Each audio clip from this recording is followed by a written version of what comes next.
There are many other things that are necessary to be a magician, and one of those things is to be able to get inside your minds. And I'm going to try to get inside somebody's mind right now. What's your name? Sam. Sam. Let's give Sam a big round of applause as she comes up here. Welcome to the stage. How are you? It's a pleasure to meet you. Would you stand right over here for me? Thank you. Yeah, well, thank you. Thank you for joining us. Sam, you see what I have here on the table? Glass of water? You think it's water, right? I'd assume so. Assuming it. That's fine. That's fine.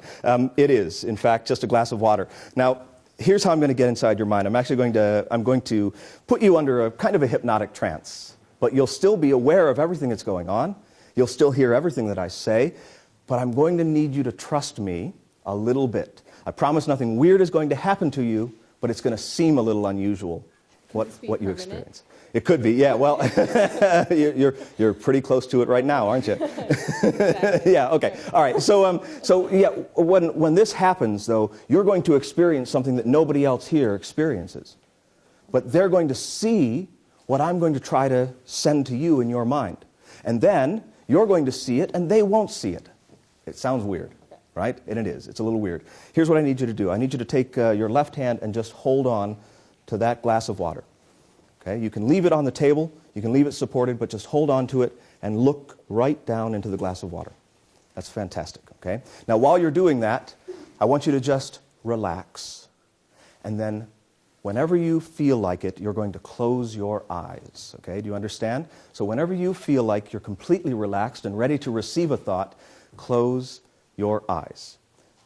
Make sure they're completely closed so that you can't see anything. In fact, I'm going to walk in front of you so that there's no way that you can see what I have in my hand. Now, Sam, I have something here in my hand that I'm going to give to somebody in the audience. This is going to be my target. Okay? What's your name? Justin. Justin? Yeah. Justin, hold your hand like that. Hold on to this as tight as you can in a fist like that. Now, I'm going to still act like I have it, but you have it. Yes? Yes? Okay. All right, so if I still had, and you'll notice I'm not saying what it is, but if I still had it right here, Sam would be able to see it and know immediately what it is. But instead, I'm going to try to convince her that it's here. Do you understand? Now, Sam, just listen to my voice, because I'm aiming for that target, like I was a quarterback, say, trying to score in the last quarter of the game. Let's say that the score was 25 to something. Okay, and I know I'm going around and around with the same words, but to coin a phrase, I just want to try to send you an image so that you know exactly what you're supposed to imagine when you open your eyes. Do you understand? Mm-hmm. Okay, you're going to look right here, and you're going to see something that the audience won't see. I want you to look, open your eyes. Okay. Do you see something right here? Okay? Do you? Mm-hmm. Yes? Yeah. I want you to remember what it is that you see. Okay. Yes? Yes. You've got it? Okay. Fantastic. Now, do you have your other hand available here? Because I'm going to give you the thing that you saw, and I want you to close your hand into a fist and hold on to it. Can you feel the thing? I feel it. Seriously? Yeah. No, you're not joking around, are you? No, I'm not joking. I feel it. You actually do. Mm-hmm. Now, this is what's weird, because the audience doesn't see it, and obviously they can't feel it. But I'm going to try to influence everybody here to hear it. So here's what I'd like you to do. I'd like you to take the object that you have in your hand, hold it over the water, and make a wish. A wish? Yeah. All right. Make a wish, and then just drop what you have inside the glass of water and then cover it with your other hand. Do you understand? I do. Yeah, okay, go ahead and do that. And everyone here, listen closely, because you might be influenced to hear it when it happens. Go ahead, Sam, anytime you want to. I want everybody to listen very closely, anytime you want to. Did you hear it? Did anybody hear it? Did you actually hear it? Yes. No, seriously, you did? Yeah. Oh, this is great, because it's the power of influencing the senses. Okay. Now, before you look, what is it that you saw? I saw cash money. Cash money. Cash money. Oh, that's good. What kind of cash money? A coin. A coin? Mm-hmm. Oh, was it like a little coin or a big coin? It's a large coin. A large coin, okay. Indistinguishable. An indistinguishable coin. So kind of fuzzy, like you couldn't tell what the value was? No. Oh, I tried to go for the exact value, but it was still there, right? It was there. Okay, and well, what color was the coin? Goldish. Goldish. Oh, yeah, see, I didn't quite get Goldine. that. Goldine. I didn't quite get the color exactly right because I wasn't really influencing that strongly enough. But there might be something that you did get. You did see a coin, yes? Yes. Yes? And you did drop a coin into there? I believe so. Yeah? Yes. Right? Did you see anything maybe printed on the coin? Yes. What did you see? Okay. You saw okay. Okay. It was on there. All right, Justin. Justin, here's the weird part. Obviously, I influenced her to see a coin. Mm-hmm. And you've been holding on to a coin. Mm-hmm. And she saw okay printed on it. You know, it's a quarter. That's what I was trying to get you. See, I said a quarter back and all those kinds of things. I was trying to influence you to... I heard 25 cents. Oh, you did. You did. Oh, but you didn't see it. That's okay. Sometimes it's hard to get it exactly right. And that's okay. Because when I said okay to her, I influenced her to see okay on that coin. Look at the back of it and tell us what state it's from. There's you know, it's written on there. There's a state. What state? Can you say it loud? Oklahoma. Right? Right? Okay. Yeah. Now that's weird enough that she would actually get that it's a coin that said okay on it. But Sam, I got to tell you the truth. I didn't have anything in my hands. I didn't put anything in my other hand. I didn't hand you anything. Not a single thing. Do you believe that? No. Of course not, because you saw it and you felt it and dropped it in the water. Yes. What I want you to do is take your hand off and look in the water. There is absolutely nothing at all, just pure water. Is that hydrochloric acid? No, you can take it. It's just water. Thank you very much for helping.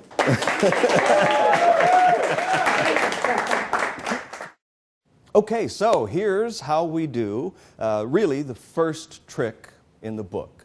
And I've taken something that was relatively simple back in Tarbell's day and pretty popular to do, and I've updated it by adding a lot of modern approaches and techniques to it. Well, let's talk about the original trick, which is the dissolving coin. Basically, for that, you would need a glass of water, you would need a coin, and we're going to use this one for just a moment, and you would need a glass disc. Now, this is what causes the trick to happen. This glass disc, when it's placed into the water, well, becomes basically invisible.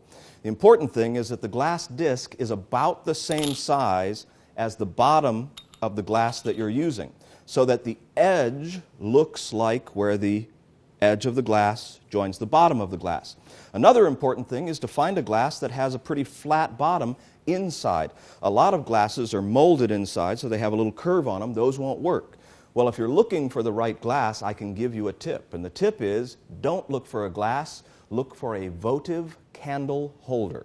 That's exactly what this is. So you go into the candles section of any store that has decorative candles, and you look for these small holders. You would drop a tiny candle in there, and that's all you would normally use it for. Well, you don't need the candle, you just need a couple of these. I use 2 of them. I also use this glass disc, which is about the size of a dollar coin. In this presentation, we're employing a lot of different things at the same time. We're employing some dual reality, some instant stooging, some cueing of the spectator, some psychology, and a little bit of sleight of hand that you learned a little bit earlier with some coins. So here's what you're going to need visibly. 2 glasses, one of which has a little bit of water in it. One of them is empty. In your pockets, you're going to be placing the quarter that you're going to use, and in this case I use an Oklahoma state quarter because I've written OK on this big coin. That'll all make sense in just a second. But you could use absolutely any coin here if you're not going for the little tag ending of having this be an Oklahoma quarter. So those 2 things, the coin that you're going to vanish goes here, and the coin that's going to be visible, they go into your right-hand pocket. And then, in your left-hand pocket, you place the glass disc. Now, you can do this in your pants pockets, you can do it in your jacket pocket, you can actually have them anywhere. You can even have them inside pockets. because when you get ready to do this, you show the water, you have the spectator hold it, you want them to cup their hand around it like this, so eventually nobody will be able to see in the glass, and have them rest their hand on the table like so. Now I'm going to look for something. So I put both of my hands into my pockets, and I bring out both hands, but look at the quarter. What I've actually done is finger palmed both of the other large objects, the dollar coin, finger palmed in my right hand, and the glass disc, finger palmed in my left hand. So if I bring out this quarter, now of course my spectator is turned away, everybody else can see just a quarter, but my hand is relaxed with the large coin inside it. So now I'm going to go into the script that you saw where I am subliminally suggesting the coin. And there are a lot of really interesting phrases in that script. I say that this is my target, and I'm going to describe it in a roundabout way to coin a phrase. And then I say I'm like a quarterback who has to keep his head in the game. When I say that, I show the heads, even if his team tails, and I turn it around. Now, when you turn it around, you have to be careful not to flash this coin. So you want to make sure, because you need to move your index finger like this. You've got to make sure that that coin is kind of low in your finger palm, so that when you turn it around, it's not seen. And then I say even if his team tails the others by 25 points. And now I'm going to hand this to somebody, and I'm going to say, hold on to that. Now, this is a dual phrase, because I've been speaking to a spectator with their eyes closed, and then I say, hold on to that. It also means to hold on to that thought. All of this stuff is rather subliminal. So that goes into a spectator's hands. They're holding on to that coin. Oh, and that's an important gesture. When you place this in their hand, you can say, hold it like this. Hold it tight, right? So hold on to that like this. And that way you don't have to worry about your hand looking awkward while you're finger palming. So like this. Then you return your hand to the same position that it was in, but without the quarter. Now, what's interesting about this is that all of the spectators think since you gave them something and gestured and went like that, your hand must be empty. Without having to show your hand empty, they think it is. What's actually going on is you have a large coin with OK printed on it. And you might have noticed that's on both sides. And that way I don't have to worry about which side comes out. It also doesn't matter how it's oriented. Even if it's upside down like this, anybody can read that it says OK on it.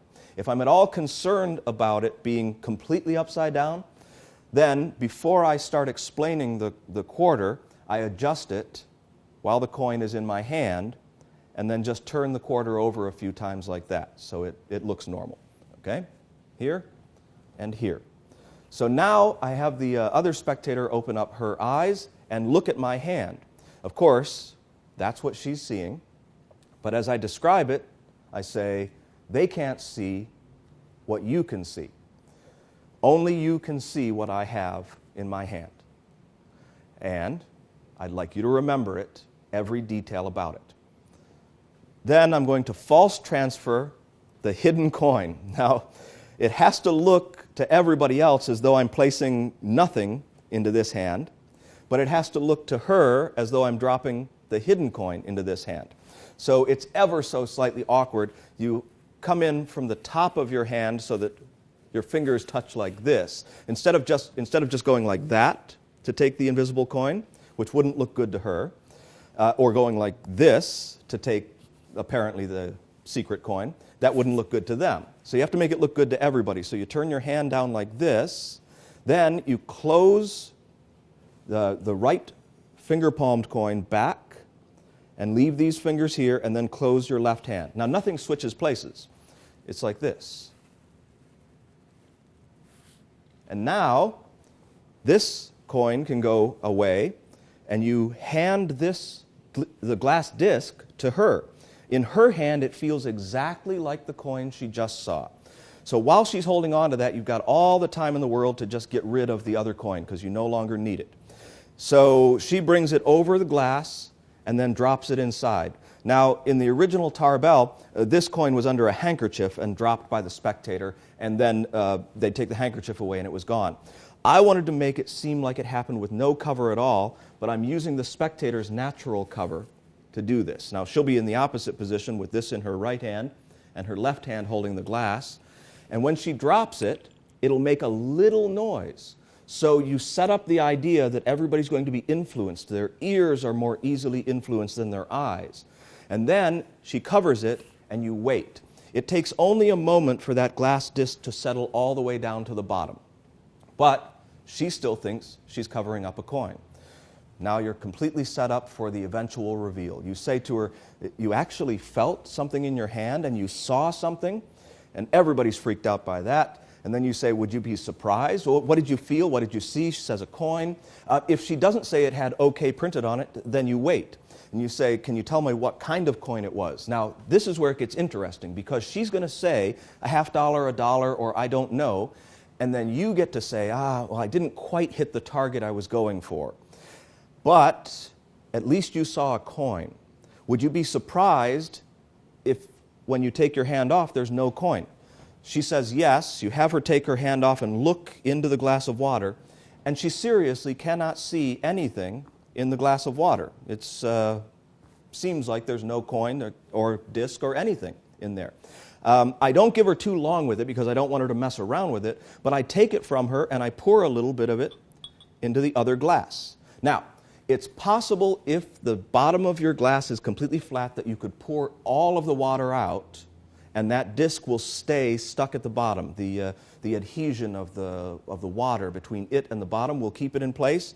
I don't take that chance. I pour a little bit of it out like that, and then I put the plain glass, the one that doesn't have the disc, I put it closer to her, and I keep the gimmicked one closer to me.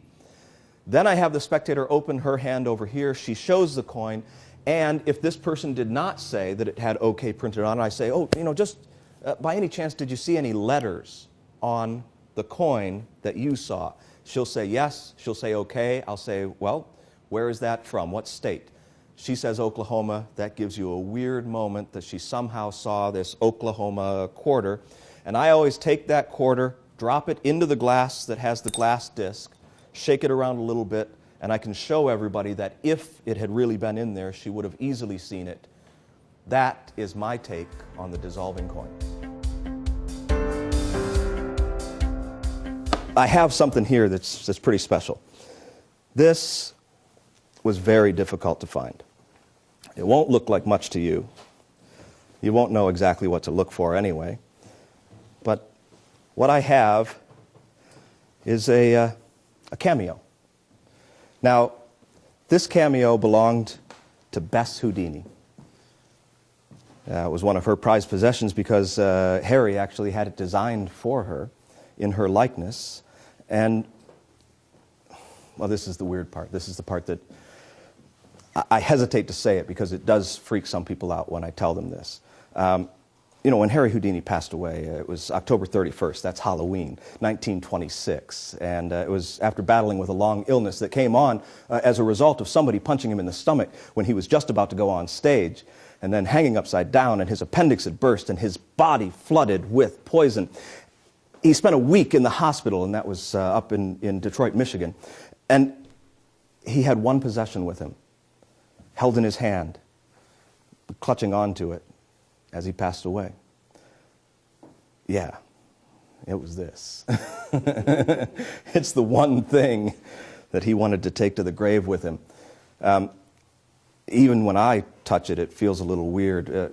What's your name? Drew. Drew. Drew, you're eager. You're eager to touch it. Okay, and that's okay. Come up here. Come up here. I get to touch it? Yeah, absolutely, absolutely. You can touch it. You can examine it. You can make sure that it's solid. Don't break it. Whatever you do, it's pretty valuable. And then just lay it right there on that cloth, and stand to that side of the table. Okay? I'm going to turn it around, but I'm not going to do anything else. I just want to turn it around so it's facing toward everybody, because it makes this a little weirder. Look, if I cover it up, can you tell if it's still there? Kind of. There's a little bump, but not really, no. You can't really tell. Yeah. Feel it. Just touch it. It's still there, you guys. Are you sure, though? Yeah. Are you sure? Yeah. Because I'm kind of sneaky, right? I'm pretty Yeah, you can see it. Yes? Still there. Okay. Okay? So here's what's going to happen. I'm going to cover it up, and then you're going to feel it to make sure it's there. Do you understand? I cover it, and you go ahead, feel it. Put your hand down there, right? And as long as I don't remove it or do anything with it, it's obviously still there. Don't move your hand until I cover it. So put your hand right on it. Yeah, and then touch it again. You see? There's no way for me to get it. Because when I show people this, they sometimes think that I have something to... No, keep your hand on it. No. When I show people this, they sometimes think that I have something to do with it. And all I have to do with it is just to tell you what my experience is. Whenever I've done this, because I keep it wrapped up all the time, and I can feel it in there all the time. Whenever I've done this, and then I say to myself, I really should give this back to Houdini. That's the feeling that I get. He wanted it so much. I say that to myself, and for just a moment, it melts away. No, say it. It melts away. No, say, I really should give this back to Houdini. I really should give this back to Houdini. But you don't believe it at all. You're not invested in it. Yeah. Right? Okay. Right? Yeah. Not feeling it. Look, keep your hand on it. And it's still there, yes? Yeah. Just move your hand away. I really should give this back to Houdini. I really should give this back to Houdini.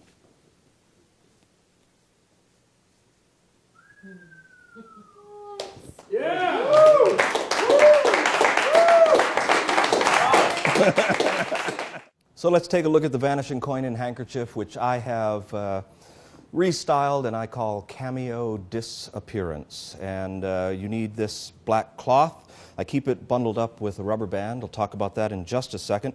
And when you open it up, there is inside a cameo pendant that looks like an antique. It is not an antique. The cloth is also just roughly cut out. It's not a handkerchief, it's just a piece of cloth. Now, the important thing about this cameo is that it's magnetic. And on the back of it, there's a little magnetic disc, a neodymium magnet, so a very, very strong but thin. And that has been glued onto a matching piece of cloth so that it blends in pretty well. That's why I'm using a black cloth and a little black magnetic disc. Now, inside this cameo is a slightly larger neodymium magnet. That gives me the powerful adhesion of one to the other so that they will stick together. And the way I did that is that I bought two things separate. You can buy the frame and you can buy the cameo as two separate pieces. The cameo is actually made out of plastic. And you just take a Dremel tool and you grind out the back of it and you hollow it out and then you glue a magnet in it. Then you glue the cameo into the frame and it looks like a finished piece. That's a lot of work, but if you're going to be doing this kind of a trick, it's the kind of work that you'd want to put into it. So now I have a magnetic piece, a magnetic cameo, and the cloth, and I'm ready to perform. But you might have noticed that the way that the cameo is covered up with one corner and then another, and then another, and then another, like this, and then covered in a similar way, like that. That's the way that I bring it out, because that's an odd action to have to do. So I set up that odd action when I begin. Now, this is all stored in that rubber band, and so it can go into any pocket or into my case. So when I bring it out, I want to take the rubber band off of it before I bring the cloth out, and then just set it down. And what's going to happen because of this particular cloth is that it will open up a little bit by itself, and I can just flip it open the rest of the way as I'm explaining what I'm going to be doing. And as the corners come out like this, they see the cameo.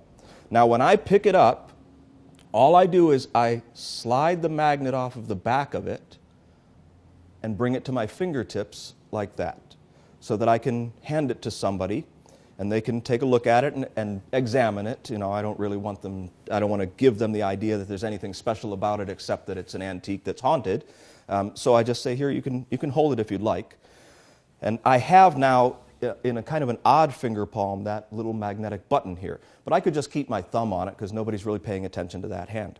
But I like to put it right up here between my index and ring fingers, just like that. So you make it the right size, then it's comfortable. Okay, so after they've looked at it, it's placed into the center of the cloth.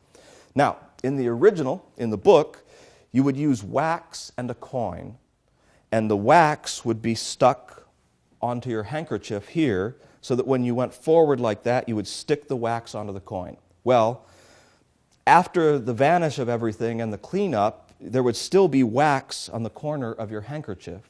And not that that was necessarily a telltale sign about the secret, but it looked a lot like a smeared nose goblin, if you know what I mean. Not very nice, to have on your handkerchief. So I updated it with the magnet, but you have to place the magnet at the right time. When you first put the first corner over, keep the magnet in your fingers and have the spectator feel it to make sure it's there. As a matter of fact, you touch it with the hand that has the magnet, but you don't leave it. You can touch like this, they can touch it, then you touch again, and this time what's going to happen is as I pick up this corner and I touch this, I leave the magnet behind, so the magnet's now on the cameo, like that, and then almost immediately put this corner over. So that doesn't have to blend in for very long. You don't want to leave it like that. You want two things to happen at the same time. Touch, okay, touch like this, and bring the corner over like that. And then make sure that you show your hands and that they can touch it to make sure it's there. And that's one of the nice things about this vanish, is that they can touch it till the very moment it vanishes, because it really is there. Well, the rest of the secret is this. Instead of unwrapping the corners, all you do is go back to this point that's closest to you and get your fingers in to the top edge, right in the center, and then pull it. Now I'm going to show you what happens by removing those two corners, but basically, because this is stuck onto the corner of the handkerchief there, when you pull this, the cameo starts moving back toward your right hand, and then just as it gets to your hand, it flips forward and you can cover it like that. So that's going to happen as you open up the cloth. So you get back here, you move it like this. Now, if you look right there, that's where the cameo is. It's moving away toward my right hand, but everybody's attention is focused out here where it should be. So it goes into my right hand, and now I'm holding the top corners, and then I flick it open, and it seems like it vanishes from the middle of the handkerchief. Now I've also just slid it right off of the corner, both the magnet and the cameo, into loose finger palm, and I can now place the handkerchief there. And if you're seated, you can lap this. If you're standing and you perform this at a table where you don't have any place to put it, you can also ditch it in your pocket as you show both sides of the handkerchief. And this is something that we did earlier. So all you have to do is put it into your pocket as you show the other side of the handkerchief, like so, and it's gone. Or, as I prefer to do, you just have it finger palmed, you place the handkerchief down, and you wait, and then you go on with something else that you need to get out of your pocket. So you reach inside and you pull out whatever the next thing is that you're going to perform, and just leave the cameo behind. Now, what I pulled out just now is an alternate. In case you don't want to go to all of that work to hollow out the cameo and glue it all back together and put a magnet in it, you can also just go buy any kind of a necklace pendant like this that's thin, and you just take a magnet, glue it to the back of it, and then glue a piece of cloth over that. So that's a little less work, because now you can just trim that out. So this little heart, I've also aged it just a little bit. That little heart is also magnetic and will work just as well. Now, as far as aging something, I'm going to give you the biggest tip of all. If there's anything in your act that you want to make it look older, all you have to do is buy some makeup. Yep. Makeup normally makes things look younger, but in this case, the makeup will make it look a little bit older. The kind of makeup you want is something that's a pretty dark, like an olive color, or maybe even a tan color, something like that. You take whatever it is that you're going to age, can be paper, can be metal, can be anything, you brush the makeup on it, then you rub it in, and now it has a dusty, aged, old, kind of, a good look to it. And that's a nice way to antique almost anything that you use in all of your shows. Well, here, I will show you something that's not nearly as weird as that. It's my second most prized possession, but a few magicians get these. This is a commemorative Houdini coin. See that? It has his picture on it. It has his handcuffs on the back, and you're laughing. You're a magician. They were giving these away. You know how we celebrate the birth of various people? You know? We have holidays for them. Well, magicians were a little weird. They were giving these away to commemorate Harry's death. That's just the way we are. And even something like this, even something so, I don't know, common, a souvenir coin, it still possesses some of his character. Let me show you what I mean. Here, I'm going to put it underneath this cloth for just a second, like that. Now, you don't have to believe me that it's still there. I know at this point you probably don't trust me at all, and that's okay. See, it's still there. Right? I'll cover it up, and you can even feel it. Right? Oh, nice. Yeah. No. It sounds like it's there. I gotta watch out for you. Somebody asks you, could you just touch this? A little massage? Bam! But it really is underneath the handkerchief, yes? Now watch. I'm going to trap it. But do you know what Houdini was famous for? Magic? Oh, no.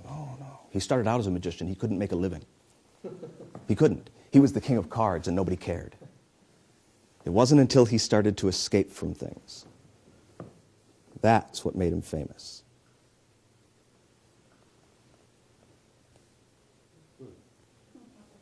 Here, take it out.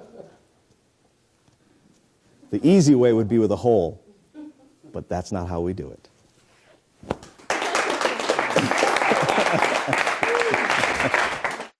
Now, as I said from the previous effect, you're going to be simply disposing of something in your pocket as you get something else out. What I did was I just pulled out a coin from my pocket to demonstrate one of the weird properties of this piece of cloth, that it has a portal in the middle of it. And this trick is coin through handkerchief. It's become kind of a standard, but the description in Tarbell is not quite correct. So let me give you the exact work on it. And that is that you hold any coin in your left hand like this, and then you cover it with any handkerchief. Now we're still using the roughly cut out piece of cloth here, but you can use any coin, any handkerchief. You cover it so that the corner of the handkerchief is on your left arm, and then there's a corner in the front that's draped down like that. So as you cover it like this, you're going to come up and push the coin down like this. Actually, the cloth behind the coin down like that, and clip it with your left thumb. You can see how I've tucked a little bit of the cloth between my left thumb and the coin. And then you move forward to the front corner, and you flip the front corner back to show that the coin is still there. Now, you have a couple of options here. One of the options is that as you pull this back, you can pick up that back corner and bring your right hand forward again, like this. Now, if you are following along, that's actually made the coin come outside of the handkerchief. Pretty sneaky, huh? Here, let me turn it this way, and I'll show you how good that looks. So, a little tuck here. You go down to the front corner, you pull it back and you show the coin, you're picking up the back corner, you're pulling it forward like that, but look, the coin is outside because you're just flipping the handkerchief over the coin. Well, that's one option. Here's the option that I like, and that is that after you display it like that, you just flick your hand forward like this, and it looks like you're just flicking the cloth over the coin and covering it again. So it really does look like the coin's now inside the handkerchief, even though you're holding on to it like that. That's why you clipped it with your thumb. At this point, you're going to pick up the coin and the cloth, and make sure you show your hand, and then bring your hand over like this, and start twisting the cloth. Don't twist the coin because, first of all, it's difficult to do through the cloth, and second, they might see it. So brush the cloth down and twist it like this. Then you just push the coin through the opening, and it seems to melt right through the cloth, just like that. And out, and now you can show that there is no hole at all. That is the coin through handkerchief. First, just make sure that that is just a silk handkerchief, because that's all it is. And I have some things in this little bag here. There's coins from 4 different places in the world, and there's a little piece of paper. That piece of paper obviously has some writing on it. Those 4 coins, in case you're not familiar with them, this is a Canadian coin. This is it's a loonie. It's not really a loonie because this is a $2. That's the toonie. You're exactly right. Yep, that's exactly right. Now this one you probably don't recognize. That is an English penny. They haven't made these since the 70s, so that's pretty rare and valuable. 100% pure copper coin. This is a 100 soles. Guess where it's from? No, Peru. That's from Peru. I was going to say South America. Yeah, well, South America, very good. That's where Peru is. They've been there all the time. The entire time. The entire time. Yeah, right. And then this is also an older coin from the Confederation Helvetica. Guess where that is? France. This, no. That's Swiss francs. Yeah, it's not Okay. France. Swiss francs. Like no, Tricky, French. they'll get you every time. The French would never write anything in English. They're just not like that. So, so we have a Swiss coin, Peruvian coin, an English coin, and a Canadian coin. These 4 coins are going to represent criminals. Okay. Yeah, and we're going to trap a couple of the criminals. So what I'd like you to do is to hand me 2 of the coins and keep 2 of the coins for yourself. Okay. And it's entirely up to you. I don't want to influence you in any way because I already have. No, just give me, those are my 2? Yeah, give me 2 coins and keep 2 for yourself. Fantastic, okay, great. Now, are you happy with that? Would you like to exchange any of the coins? The Canadians can do no wrong. Well, then you're happy with it. I'm very yeah? happy. And what else do you have? The Peruvian coin, yes? No, I have it. I have the Peruvian coin. French, Yep. they're wussies. There's nothing like that. Yep, fantastic. Okay, I'm going to need. I'm not sure what you just said, but that's okay. It doesn't matter. I'm going to need both of your hands for the rest of this. So, unfortunately, you don't get to keep the coins. Okay. You get to put the coins in the bag. So just drop those into the bag. French are half in the bag Yep. anyways. And let's see. And I have the Peruvian coin. We'll call that the silver coin. And I have the English penny. We'll call that the copper coin. Okay. Would you pick up the handkerchief? Make sure that it is just a handkerchief. Yes. Yes. Fantastic. I'll take one corner. Just one corner. Which one? Yeah. Terrific. Terrific. You're a great assistant. Doing this wonderfully well. All right. And what you're going to do is you're going to hold on to both of the coins. So just clip right there so you can feel both of the coins. You got it? Yes. Yeah. Fantastic. Here, let's turn it so that everybody can see that you're clipping onto the coins and they're hidden and trapped. The 2 prisoners are trapped in here. Now, you've seen how Houdini can escape, so it's obvious that I can make either one of those coins penetrate through the handkerchief. I'm just that good. Okay? So which coin do you want, the silver or the copper? I like the copper one. You want the copper I one. want the copper one. All right, fantastic. That's going to come right out. It's going to come right out. It's going to melt right through. It's going to melt through the handkerchief. Any moment now. Should I ask for it? No, it's going to come right through the handkerchief. I won't have to do a single thing. If we wait long enough, it'll happen. You know what'll speed this up? Look, I'm going to bunch up all the corners so you don't suspect me of trickery, okay? What's going to speed it up is a little shake. You can see it coming out, can't you? It's weird, isn't it? Right? It's a boy. It's a boy. It's crusty. Cup your hands underneath it. Cup both the hands underneath it. And you called for the copper, I did. and you got the copper. There it is.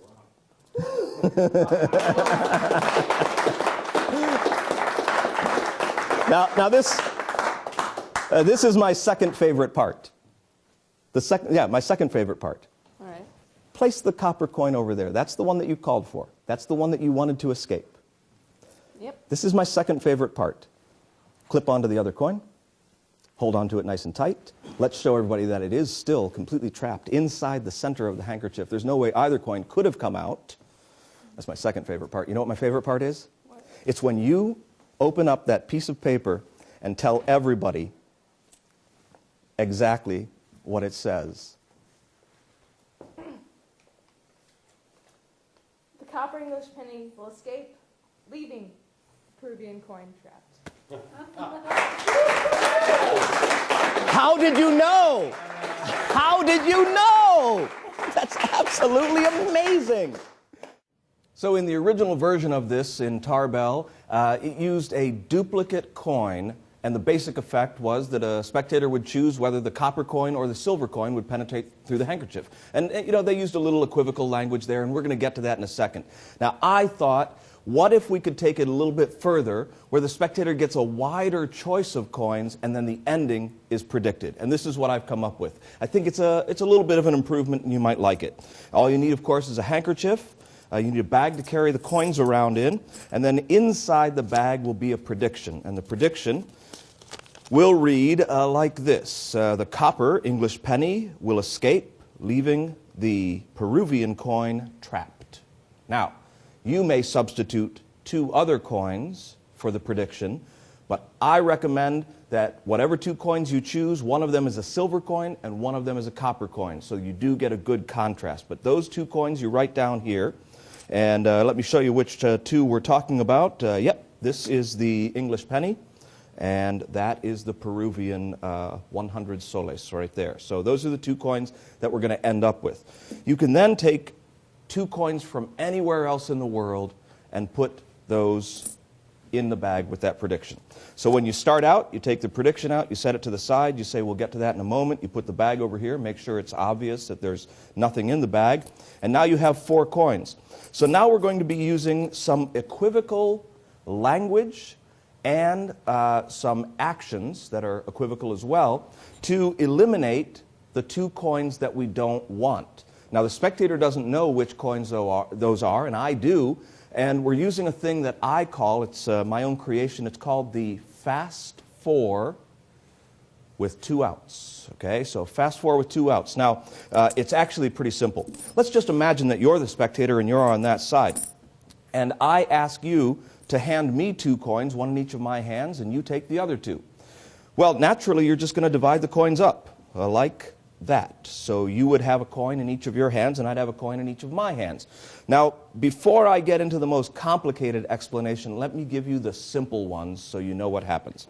If the spectator gives you both of the coins, the copper one and the Peruvian one, then you simply say, great, just place the other 2 in the bag. It's that simple, okay? If the spectator keeps the copper coin and the Peruvian one, you just say, great, and you just simply place the other 2 in the bag. Now, those are the simple outcomes. Either they have both of the coins you need, or you have both of the coins that you need.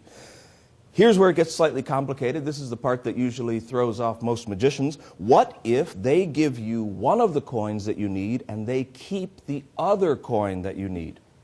So simple. Not a problem at all. All you do is hold these 2 coins in your hands, and you mirror them. Okay? Now, you're going to notice right away whether your coin is on the same side or the opposite side of the coin that they have. So let me just switch these to show you what it's like when it's on the same side. There's the Peruvian coin. There's the copper coin. If it's on the same side as the coin that they have, then you say, in a moment, you're going to put one of those coins on the table, and I will mirror your actions. Very simple. One of the coins goes onto the table, and I will mirror your actions, but it's your choice. So if they put the Peruvian coin on the table, you do the same thing with the copper coin, and then you simply collect their other coin and put it away in the bag. If they put the other coin on the table, you simply mirror their actions, and then give them the copper coin. Remember, they're still holding this one, and then you pick up the other 2 and put them in the bag. All of those actions seem perfectly normal. Okay.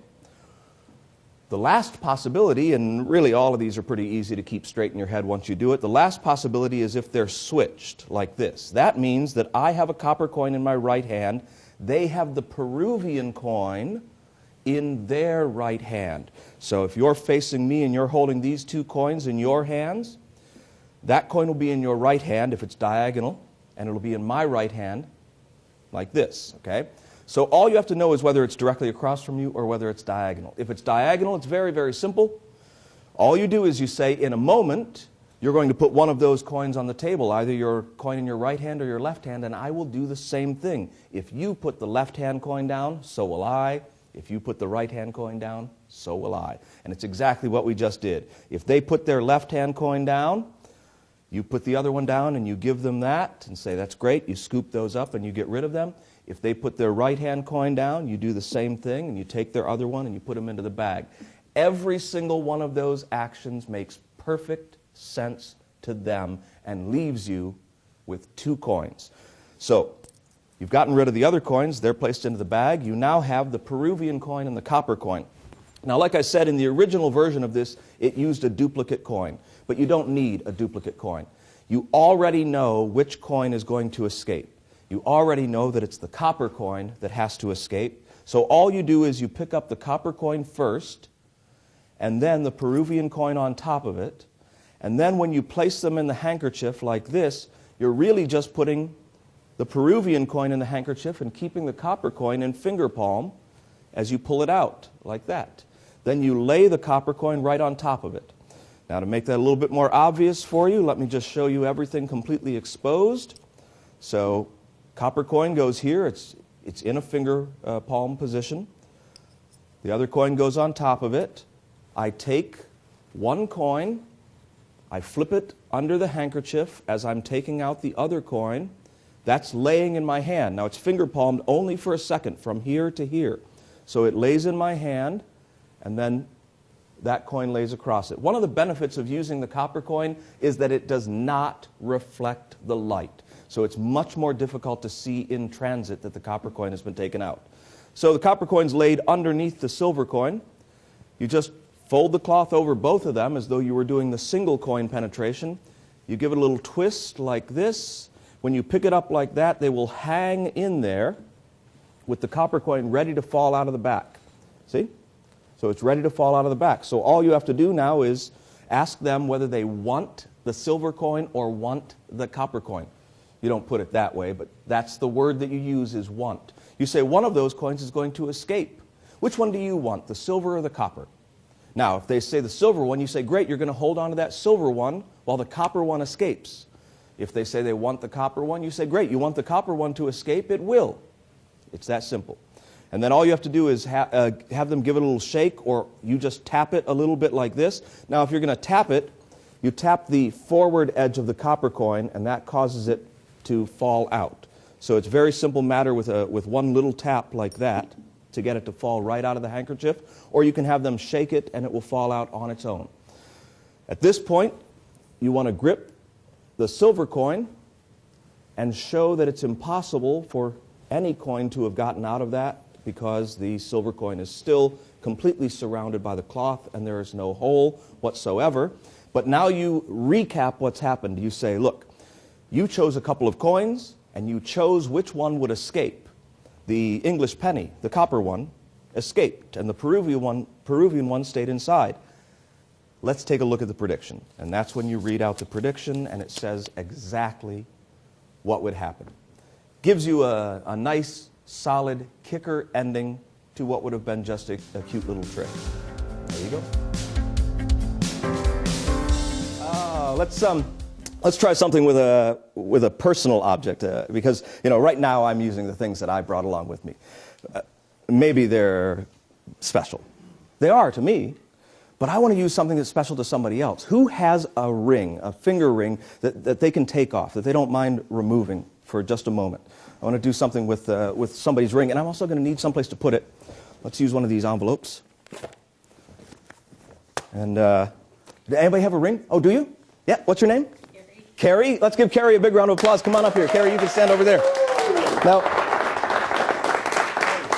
Now, Carrie, you can set your ring down there. I promise I won't do anything to hurt it in any way. Let's just make sure that there's nothing inside the envelope at all. And we're not going to put it in there. I'm sealing it in the French method. Yeah, there we go. Yeah.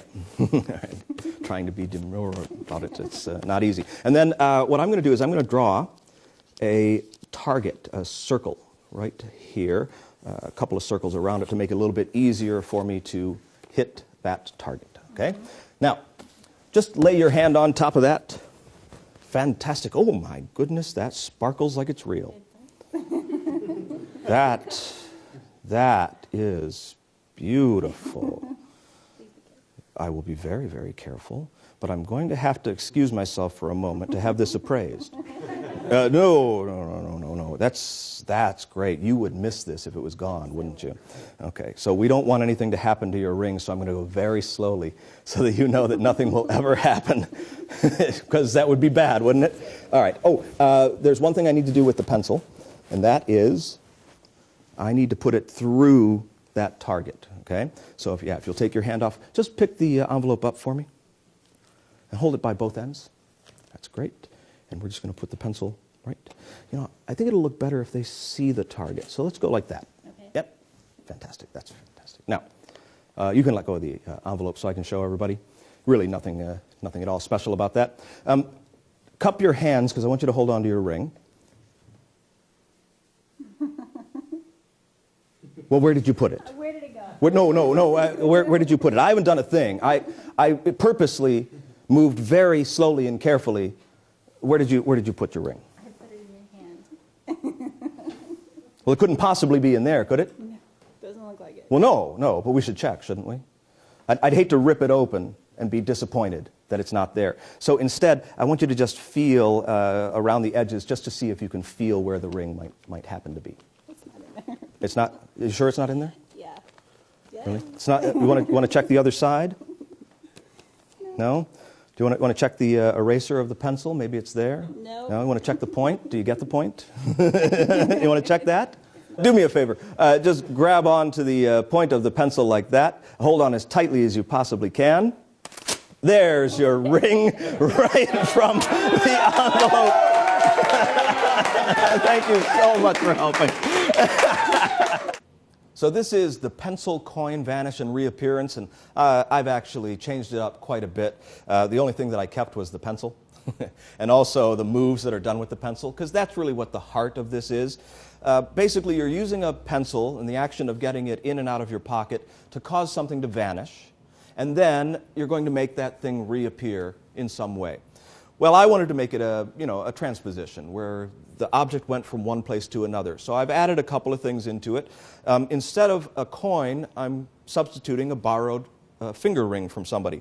The important thing when you borrow a ring for this effect is that it's smooth in general. It's okay if it has, a diamond or something or a setting that sticks up a little bit, but it can't have any kind of prongs that stick out where it would snag, because this object is going to be traveling down your sleeve. Okay, that's how it gets from one place to the other place. Now, I also have made it reappear in an envelope, and this is kind of a simple way to make something reappear. Anything that you have an opening in it, and it will hang on that pencil, so you could do this with a key that has a keychain on it, or any kind of small object that's got an opening in it. We'll use the ring. Here's how you prepare the envelope. This isn't entirely necessary to do this little preparation, but I find that it just makes it a lot easier to get the pencil to go through the envelope. If you were to just seal up an envelope and poke a pencil through the center of it, you're pushing it through 3 layers of paper. In this case, I put a little slit here and here, so that I'm actually going to be poking it through a slit and only 1 layer of paper. And just to make the envelope look kind of normal, I just take a piece of tape, I tape those back together again. Now, this preparation can be done with an X-Acto knife. You can put a little slit there, but if you're not traveling with an X-Acto knife, most of us do travel with a pair of scissors for cut and restored rope. This is a slightly quicker way to do it. And the envelope doesn't have to be examined at the end. As a matter of fact, the envelope's almost never examined. So I make 2 long slits and I just tape them back together at their top edges. That just makes it possible to handle the envelope in a pretty open fashion, so it doesn't look like there's anything special about it. I just grab onto those slits and these slits, and I show that there's nothing in it. And there really is nothing in it. So you start off by just sealing an empty envelope. And that's it. And then you're going to place a target on the front of it. You just draw a few concentric circles. They don't even have to be really good. And you have somebody hold onto that envelope over here. And this justifies why you need the pencil. So you draw the circles on it, and then you put the pencil away. And that's pretty important because in the original, you were getting out the pencil for a second, then putting the pencil away again, and then bringing it out again. Well, here I've given a justifiable reason why you would have a pencil to begin with. So you bring it out, make a couple of marks on the envelope, put it away. Now, you take the ring, you examine it, you talk about it a little bit, and seemingly absent-mindedly, you're going to go in for the pencil like this. And then just as soon as you do, you realize, oh, it's not on that side. No, you don't want to say that, but you want to justify why you would put the ring into the other hand and grab the pencil. because you're going to be using one of the false placements that we talked about earlier. And basically all you're going to do is let the ring fall down into finger grip like this, and hold it with your thumb and act like you place it over there. So you're really just using a little pressure palm in the finger here, like that. But you want to make it make sense. So you look at the ring, you start to go for the pencil, and you go, ah, here it is, like that. Now it looks like I just dropped the ring here into my hand. Oh, and I should mention that when you start to do this, you can push up your sleeves like that. And there's a couple of reasons why you want to do that. First of all, you want to make sure that they see that there's nothing in your hands besides that ring.